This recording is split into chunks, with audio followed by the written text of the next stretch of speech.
That meme fully sums up everyone's portfolio since the beginning of 2022. Everyone's now is a long-term investor, myself too. I'm absolutely included in this. I'm full-on long-term investor, especially when it's going against me. But let's talk about something that is a bit more fun than the actual state of my portfolio right now. Honestly, I don't even want to look at the P&L anymore. We're going to see how you can trade the VIX, or we often call this the fear index. So for those who don't know what the fear index is, the VIX, or also called the fear index, represents the implied volatility of the S&P 500. So you probably know the S&P 500, the index that regroups the 500 biggest stocks in the US. That's called the S&P 500. So far, so good. Well, the movement that we expect of the S&P 500, that's called the implied volatility. And because it's the index, we made a product out of it, which is called the VIX. You know, usually you can see the implied volatility for a stock. Well, for the S&P 500, you do not only see the implied volatility, but we made a product out of itself, so you can actually trade it and make money trading the implied volatility of the S&P 500. Sometimes we wonder if those products like the VIX are being created so as to offer more diversity in the products available to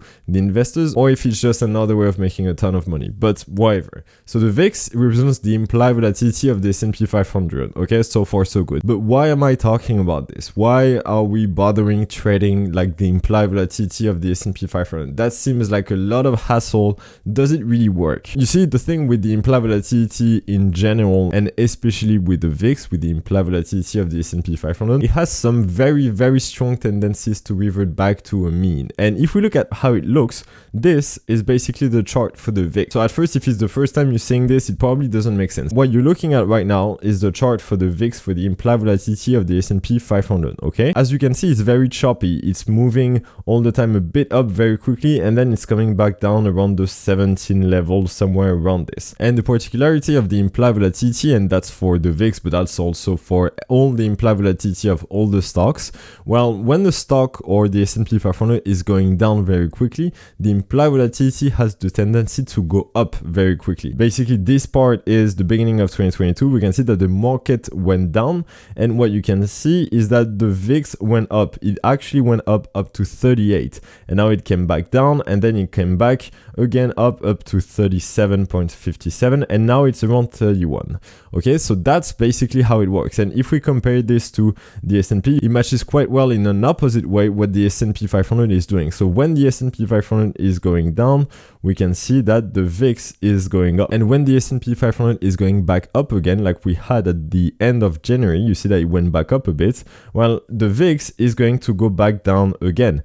And as the market went down again, now the VIX came back up. So you see, you really have this opposite relationship between the S&P 500 and the VIX, which is its implied volatility. You really have that thing. When the market goes down, you're going to see the VIX coming up and vice versa. But why am I talking about this? Well, you remember what I said at the beginning. I said that compared to other stocks and their implied volatilities, the S&P 500 is, I think, in my opinion, the only one, if I remember well, where you can actually trade the implied volatility through the VIX. You can trade VIX options. And the cool thing with the VIX is that there's a lot of predictability. As much as the S&P 500, or by the way, any stock in general, you cannot really know where they're going to go. Unfortunately, you cannot say where it's going to go. On the opposite, the implied volatility, we can have a better guess of where it's going to be. And let me explain. As I said, if you look at the daily chart of the VIX, you see that it often comes back toward the 18 level, 17 level, something like this. So it means that every time it goes up, there is a pretty good probability that the VIX is going to come back down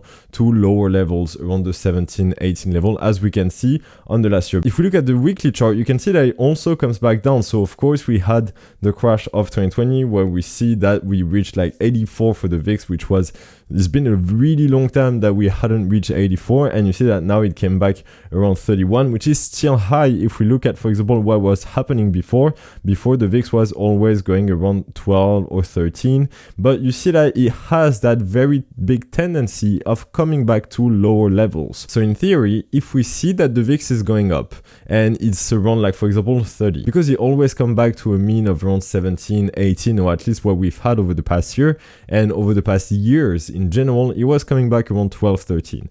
We know that if we short the VIX when it's high, when it's around 30, 40, 50, or even higher, we know that on the long term, it has a very, very big probability of coming back to a lower level. And remember, I told you that we can actually trade the VIX through VIX options. So in a way, we can actually short the VIX and we can take advantage of this big volatility that is coming in the market when the S&P 500 is coming down.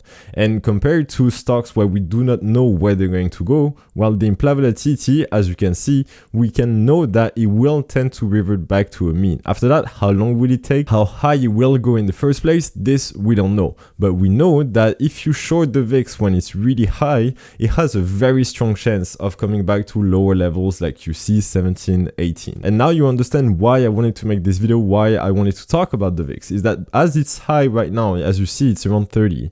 I bet that there's a very strong chance that over the next weeks, over the next month, it won't stay that high and it will go back to around 17 or 18. So how can we short the VIX? Well, technically, there are two main ways you can short the VIX by trading VIX options. Either you're going to sell what we call a call credit spread or selling a naked call. And by selling a call, you're shorting the VIX. So essentially, you bet that the volatility is going to go down. You bet that at some point the market are going to count down and the volatility is going to come back down. And when it does, you will make money. Or the second way, you could buy a put. By buying a put, you're bearish, so you bet that the VIX will come down, which will also make you money if the VIX comes down. So let's look at both of them to see which one is the best for you. So first of all, let's look at selling a call credit spread or selling a naked call on the VIX. So the first question that we need to ask ourselves is which expiration should you choose? Because you can see that you have plenty of expiration. So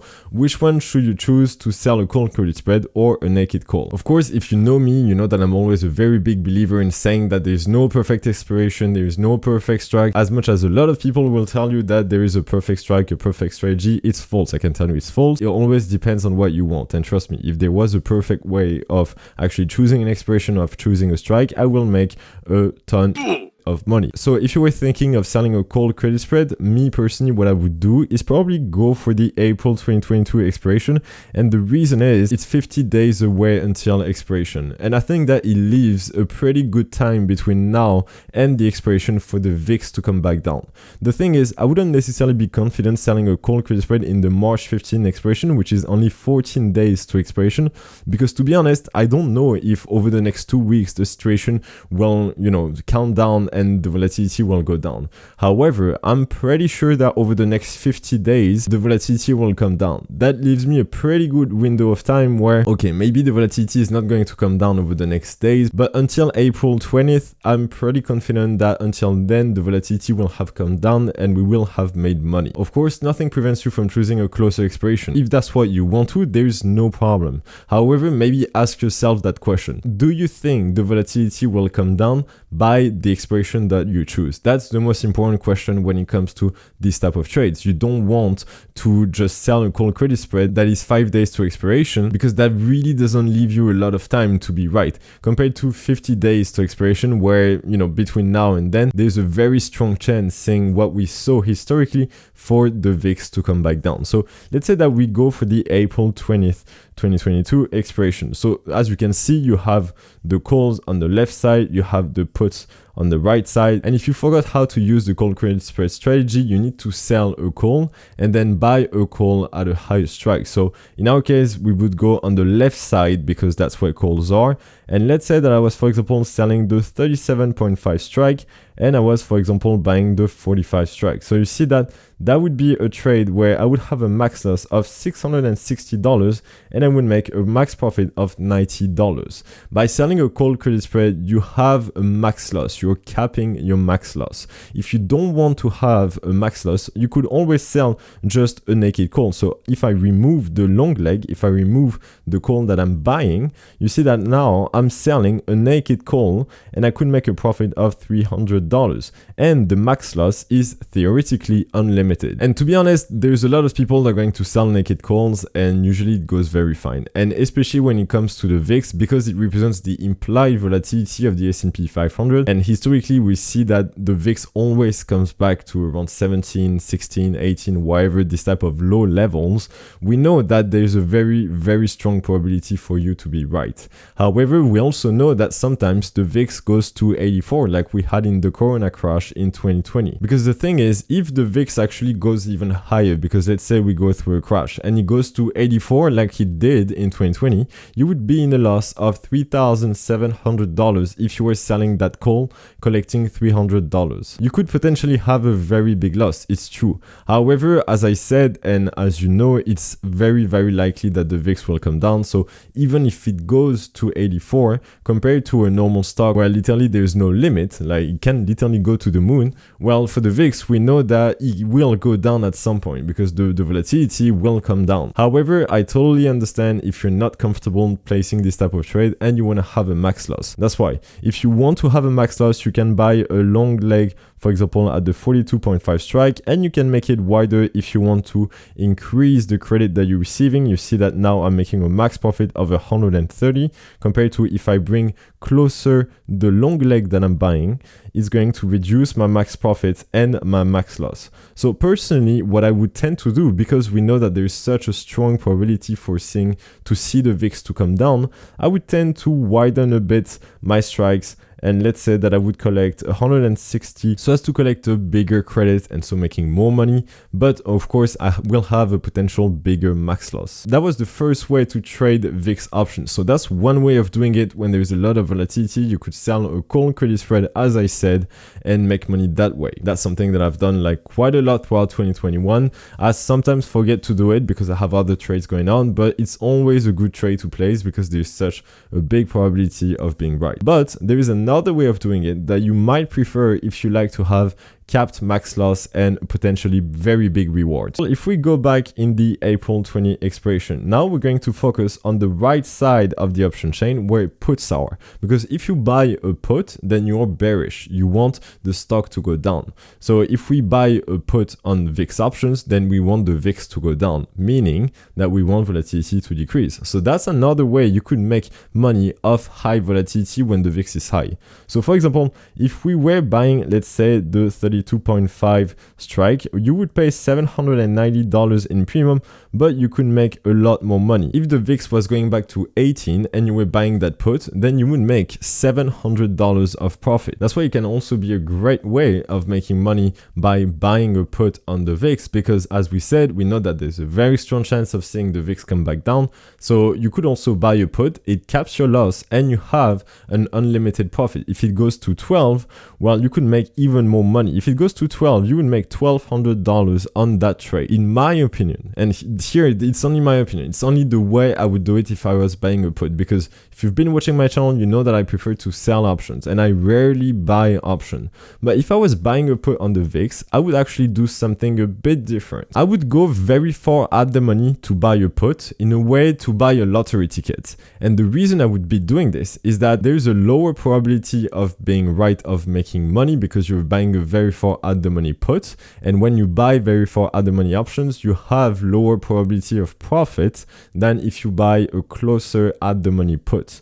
However, because we're trading the VIX here and we know what we know about its reversion to the mean that it always does, then if you buy an out the money put, it's not really the same as buying an out the money put on a random stock. Here we know that there's a very strong chance of seeing the VIX come down. So that could actually be your lottery ticket with improved probabilities basically in your favor, is that if you buy, for example, the 21 puts, you're going to pay $75 of premium. But if the VIX comes back down, let's say to 18, you would pay $75 of premium. And if it goes back to 18, then you would make $250. If it goes to 18, you would make $400 as of today, if it was going back to 18 today. So you see that it's actually quite cool, because now you're only spending $75 to buy that put option. And if it goes back to 18, then you could make a really good amount of money. And nothing prevents you from buying 2 or 3 contracts, because $75 is really affordable. For example, if you spend $300, which is affordable, let's say, quote unquote, to a lot of people, well, you could make $1,600 of that trade, which is really interesting in terms of risk reward. We know that the VIX often comes back down, or actually always comes back down, and you're buying an out the money put, which is a bit the lottery ticket. But as we know what we know, there's actually a very strong chance of being right, and you could make a lot of money.